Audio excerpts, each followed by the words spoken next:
সমাজে মাখন খেয়ে যায় আর সমাজে উচ্ছিষ্ট মানুষ খেতে পায় না। এই জন্য এই ধরনের তাসকিন নামক যারা আছে বাংলা, আমি ভাই ওইগুলো বুঝি টুঝি না। বাংলাদেশে যদি কোথাও তারা পান পুলিশের কাস্টডিতে দুইটা দিয়ে দিবেন একদম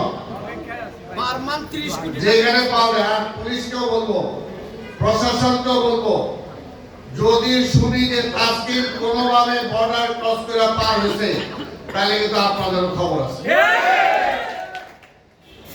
কেন পার হবে, কিভাবে পার হবে, কিভাবে পার হয়, আমরা এই সরকারকেও বলছি, ভারতকেও বলছি।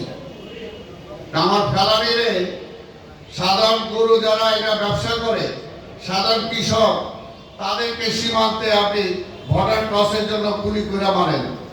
আর আওয়ামী লীগের যে সমস্ত চোর চোরটা বাটপার হত্যাকারী তারা কিভাবে সীমান্তে ওই টাকা কাটা তার বেড়া পার হয়ে গেল, কেন তাদেরকে ধরা হলো না? আর ভারতীয়দের কাছে বলবো, কেন তাদেরকে গুলি করলেন না? কাজেই এখন থেকে সাবধান।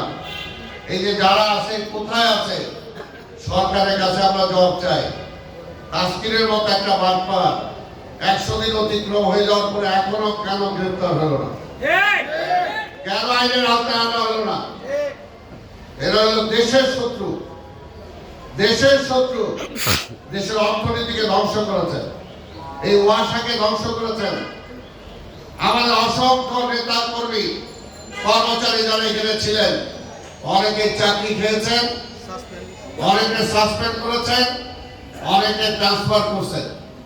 আর তাদের বদলতে যে সমস্ত অফিসাররা সেই কামগুলো করছেন, এখন আবার দুই চারটা তাকে ধমক দিলে তাকে নাকি অপমান হয়, তাকে অপমান হয়। মান তো আগেই খোয়াইছেন। যারা করে যে আমাদের আন্দোলনের মধ্যে অনেকেই ছিলেন, যাদেরকে বলবো এখন অনেকে অনেক কিছু হয়েছে। যদি বিপ্লবী বলেন, অভ্যুত্থানী বলেন, তাহলে এখনো কিভাবে তারা সেই চেয়ারে বসে থাকে, কিভাবে বসে থাকে? আর তাদেরকে বসায় রেখা আপনি ভালো কাম করবেন আর তারা হইতে দিবে, এটা কি হইতে পারে? ওই চোর ধরা খাবে, এর জন্য তো ফাইল করবে না। আর ভালো যারা আছে তাদের কাজটা দিবে না।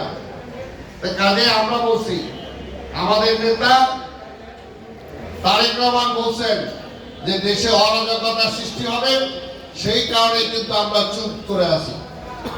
চুপ করে আছি মানে এই না যে আজীবনই চুপ করে থাকবে। বিচারের আওতায় তাদের আসতেই হবে। আমরা এখন ধৈর্য ধরে আছি, যেহেতু আমাদের সরকার কিন্তু আমাদের দলীয় সরকার না। আর এখন যদি একটা উল্টা পাল্টা কিছু হয়, আমরা এই সরকারকে বারবার বলছি যে রোডম্যাপ দেন, নির্বাচনী রোডম্যাপ দেন।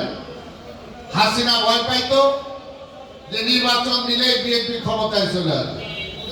হাসিনা প্রকাশ্যে বলতো নির্বাচন কেন দিব, ওই তারিখ এসে ক্ষমতায় আসবে। এই জন্য আপনারা নির্বাচন দিতে দেরি করেন কি কারণে? অনেকে বলে দ্রুত নির্বাচন দিলে বিএনপি ক্ষমতায় চলে আসবে। আর ইনশাআল্লাহ জনগণের ভোটে বিএনপি ক্ষমতায় আসবে।